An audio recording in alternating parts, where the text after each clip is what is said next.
तो दोस्तों अभी हम देखते हैं जो आपको वैक्यूम सर्किट ब्रेकर का एसी एंड डीसी डिस्ट्रीब्यूशन कैसे इसमें डिस्ट्रीब्यूट किया है सप्लाई करके। ठीक है दोस्तों, तो आइए सबसे पहले ये देखिए, ये हमारा क्या है 220 वोल्ट डीसी, आपका ये डीसी बस बार है। इसमें क्या है, आपका जो पैनल में दो डीसी बस बार थे, बस 1 बस 2 करके, उसमें हमने क्या कर दिया, फॉर एग्जांपल मान के चलिए इसको नंबरिंग करेंगे हम 1 2 3 4 करके। ठीक है दोस्तों, 1 एंड 3 जो है ये आपका पॉजिटिव बसेस है, 2 एंड 4 जो है नेगेटिव बसेस है। ठीक है दोस्तों, तो यहाँ पे हमने क्या कर दिया, बस 1 से पॉजिटिव लिया, पॉजिटिव लेके उसको हमने क्या कर दिया J5A करके एक फेरुल दे दिया। फेरुल को देते हुए हमने क्या कर दिया, TB4 का 12 नंबर में कनेक्ट किया। ठीक है, उसके बाद में सेकंड 3 नंबर में जो आपको पॉजिटिव जो है उसको भी हमने J5B नंबरिंग देते हुए TB4 का 14 में कनेक्ट किया, और ये दोनों को लेके जाके हमने क्या कर दिया, हमारा डायोड में कनेक्ट किया। ये जो आपका जो डायोड जो है ये फॉरवर्ड बायस में अभी कनेक्टेड है। ठीक है दोस्तों, ये आपका पॉजिटिव हो गया। और सेम नेगेटिव में बस 2 एंड बस 4 आपका नेगेटिव है, उसको हमने फेरुलिंग देते हुए J6 से J6B फेरुलिंग देते हुए TB13 एंड TB15 में आके उसका आउटपुट जो आपका डायोड में कनेक्ट हुआ, ये आपका रिवर्स बायस में कनेक्टेड है। ठीक है दोस्तों, अभी हमने ऐसा क्यों कनेक्ट किया, दो डायोड क्यों यूज़ किया बोले तो, फॉर एग्जांपल अगर आपका एक भी बस आपका डाउन होता है, ठीक है, एक पॉजिटिव भी आपका डाउन होता है, तो दूसरा पॉजिटिव से आपका क्या है, सप्लाई कंटिन्यूटी रहे, इंटरप्ट ना हो करके हमने रिलायबिलिटी के लिए दो बस को डाला हुआ है। ठीक है दोस्तों, उसके बाद में इसका आउटपुट आपका एक ही आ रहा है। देखिए 5 एंड 6 से आपका एक आउटपुट आया, वहाँ से आपने आपको जो फेरुल दिया J3 पॉजिटिव दिया, J4 जो है आपका नेगेटिव है। ठीक है, वहाँ से सीधा आपका आया SS, ये आपका सेलेक्टर स्विच है, DC सेलेक्टर स्विच है। सेलेक्टर स्विच को एज अ इनपुट हमने दे दिया। ठीक है दोस्तों, वो सेलेक्टर स्विच को देने से पहले हमने पैरेलल टैप मार दिया, वहाँ पैरेलल टैप मार के पॉजिटिव एंड नेगेटिव टैप मार के हमने कहाँ दे दिया, ये आपका आ गया, पहले किधर आएगा, ये फ्यूज़ेस है आपका। ठीक है दोस्तों, फ्यूज़ में आया, फ्यूज़ का आउटपुट होते हुए आपको K71 आपका फेरुल नंबर है, वहाँ से किधर जा रहा है बोले तो DC सप्लाई फॉर रिले।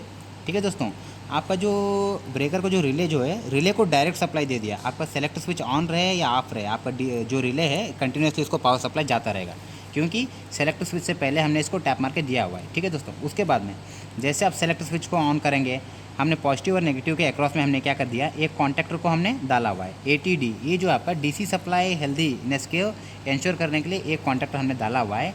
इसमें नंबर ऑफ कॉन्टैक्ट्स है, देखिए 2 NO कॉन्टैक्ट्स है, 2 NC कॉन्टैक्ट्स है, 2 NO कॉन्टैक्ट है, 2 NC कॉन्टैक्ट है।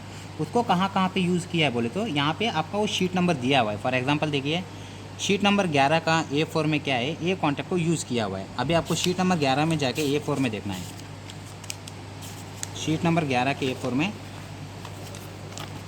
ये आपका शीट नंबर ये 11 आया, ये आपका ये आया 4A आया। इसमें देखिए ATD, इसका 13 और 14 जो वहाँ पे कांटेक्ट था, जैसे आपका कॉन्टैक्टर पिकअप होगा, ये कॉन्टैक्ट NC होके सप्लाई रिटर्न आएगा। ये आपका क्या है, अभी फ़िलहाल स्पेयर करके यूज़ करके रखा हुआ है। ठीक है दोस्तों, उसके बाद में जो सेकंड कॉन्टैक्ट जो है आपका ATD का, जैसे ये देखिए नॉर्मल कंडीशन में क्या है, ये दोनों NC है बोले तो स्विच गियर डिस्टर्ब्ड का फीडबैक जाएगा। जैसे आपका वो कॉन्टैक्टर पिकअप होगा, ये कॉन्टैक्ट ओपन हो जाएगा।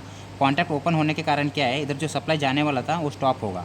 ये आपका 95X आपका ट्रिप सर्किट सुपरविजन है। अगर दोनों कॉन्टैक्ट आपका पिकअप रहना है, तब भी आपको क्या है ना, हेल्दीनेस जाएगा, रेडी टू स्टार्ट जाएगा, switch gear ready to start जाएगा। अदरवाइज़ क्या है, ये कॉन्टैक्ट दोनों NC नॉर्मली NC यूज़ किया है ना, तो क्या है आपका स्विच गियर डिस्टर्ब करके आपको ऊपर फीडबैक आएगा, आपको स्टार्ट के लिए रेडी टू स्टार्ट नहीं मिलेगा।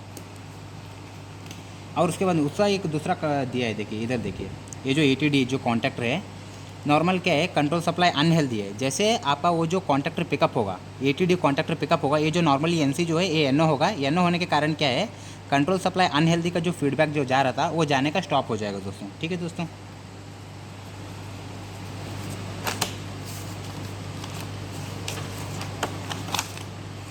ये कॉन्टैक्ट हमने वहाँ पे देख लिया। ठीक है, उसके बाद में ये कॉन्टैक्टर का आउटपुट हो गया, कॉन्टैक्टर का ये DC सप्लाई हेल्दी के लिए आपका एक कॉन्टैक्टर है। उसके बाद में अभी हमने क्या कर दिया, इसको बस कॉमन बस बना दिया। कॉमन बस बना के कहाँ कहाँ पे डिस्ट्रीब्यूट किया देखना है बोले तो दोस्तों, ये देखिए सबसे पहले आपका आएगा क्लोजिंग सर्किट को आपका अलग से सप्लाई जा रहा है। आपका सप्लाई आया, पॉजिटिव नेगेटिव आया, पहले फ्यूज़ में जाएगा, 6 एम्पीयर का फ्यूज़ है। फ्यूज़ का आउटपुट हमने क्या कर दिया, K11 K12 करके फेरुल लिंक किया। यहाँ से क्या है आपका टू क्लोजिंग सर्किट जा रहा है। क्लोजिंग सर्किट आपको देखना है बोले तो शीट नंबर 6 में A2 और E2 में जाके कनेक्ट हो रहा है, वहाँ पे आपको क्लोजिंग सर्किट में हम आगे उसको देखेंगे। उसके बाद में सेकंड जो है ट्रिपिंग सर्किट, क्लोजिंग सर्किट को अलग सप्लाई दे दिया, ट्रिपिंग सर्किट को हमने अलग से दे दिया। ट्रिपिंग सर्किट में हमने क्या कर दिया, पॉजिटिव नेगेटिव 16 एम्पीयर का फ्यूज़ डाला। फ्यूज़ का आउटपुट हमने क्या कर दिया, K1 K2 को फेरुलिंग करते हुए शीट नंबर 7 का A1 और D1 में आपको पॉजिटिव नेगेटिव सप्लाई जाके ट्रिपिंग सर्किट को इंडिपेंडेंट सप्लाई जा रहा है। ठीक है, उसके बाद में आपका फिर आएगा इंडिकेशन सर्किट। इंडिकेशन सर्किट को हमने क्या कर दिया, 2 एम्पेयर का फ्यूज़ डाला पॉजिटिव नेगेटिव में, और उसको L1 L2 करके फेरुलिंग करते हुए हमने क्या कर दिया, शीट नंबर 9 का A3 E3 में दिया positive and negative supply indication circuit को अलग से। उसके बाद में फिर आएगा आपका स्प्रिंग चार्जिंग सर्किट को सप्लाई अलग अलग से दे रहा है। इसमें हमने क्या कर दिया, 6 एम्पेयर का फ्यूज़ डाला हुआ है। फ्यूज़ का आउटपुट M1 M2 करके देते हुए हमने शीट नंबर 9 का A6 और D6 में इसको डिस्ट्रीब्यूट कर रहे हैं, यानी कि स्प्रिंग चार्जिंग सर्किट को आपका अलग से सप्लाई जा रहा है। उसके बाद में ये हमने DC सप्लाई फॉर रिले, वो हमने पहले से देख लिया दोस्तों, ठीक है। उसके बाद में सबसे लास्ट में आपका आएगा DC सप्लाई फॉर ट्रांसड्यूसर। जो आपका जो ट्रांसड्यूसर जो रहता है, जो करंट मेजरमेंट के लिए DCS में करंट मेजरमेंट के लिए जो आप इंस्टॉल किए हैं, उसको हमको जो एक तो आप उसका रिले का CT का फीडबैक देंगे, दूसरा उसको ऑक्सिलरी सप्लाई भी देना है ना वर्किंग के लिए। तो हमने क्या कर दिया, यहाँ से शीट नंबर 3 का C4 में हमने पॉजिटिव और नेगेटिव सप्लाई डिस्ट्रीब्यूट करके वहाँ पे दे दिया, तभी क्या है आपका ट्रांसड्यूसर को DC सप्लाई चला जाएगा, ठीक है दोस्तों। ये हुआ आपका DC डिस्ट्रीब्यूशन। अभी हम देखते हैं AC डिस्ट्रीब्यूशन। AC डिस्ट्रीब्यूशन में क्या है, हमने 415 का एक कॉमन फीडर लिया, ठीक है दोस्तों। वो हमारा बस PT में आएगा। बस PT में RYB तीनों फेज़ का रहेगा, और वहाँ से न्यूट्रल भी हमारा आएगा। हम इधर क्या करेंगे, कोई भी एक फेज़ हो सकता है आपका RYB, आपका रिक्वायरमेंट के हिसाब से जो भी आप फेज़ लिए रहेंगे वो एक फेज़, दूसरा न्यूट्रल को लेते हुए हमने क्या किया, TB4 का 10 और 11 में कनेक्ट किया। H1A H2A आपका एक है फेरूल है दोस्तों, ठीक है, आइडेंटिफिकेशन के लिए। TB4 का 10-11 का आउटपुट में फिर से सेम फेरूलिंग आया। फेरूल का आउटपुट सीधा आपका किधर आएगा, SS1 सेलेक्ट स्विच 1 में आएगा। ये आपका ऑन ऑफ स्विच है। इसका अगर जैसे आप ऑन करेंगे तो आपका जो सप्लाई जो है ये फिर आपका फेरूलिंग चेंज कर H1 H2 बना दिया। देखिए एक सबसे पहले किधर जा रहा है आपका AC supply, heater, illumination and socket, ठीक है दोस्तों। ये आपका शीट नंबर 9 में A1 D1 में यूज़ किया, ठीक है दोस्तों। दूसरा वहाँ से हमने टैप करके क्या कर दिया, फ्यूज़ में दिया। फ्यूज़ है दोस्तों, मैं भूल गया, फेज़ में फ्यूज़ है, न्यूट्रल में लिंक डाल के रखा हुआ है, ठीक है।